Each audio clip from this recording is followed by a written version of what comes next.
ये बाबा ये. अरे बाबा आपण म्हातारे झालो.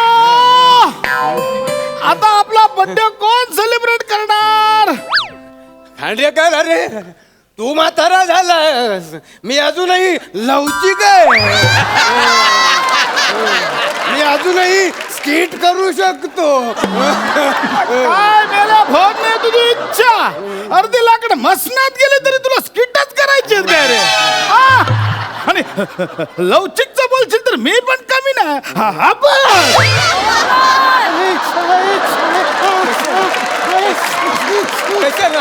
कशाला झेपत नाही तर कशाला मोडली ना चरबी. सर्वी हाडं आहेत कुठे तुझ्याकडे? कधी होती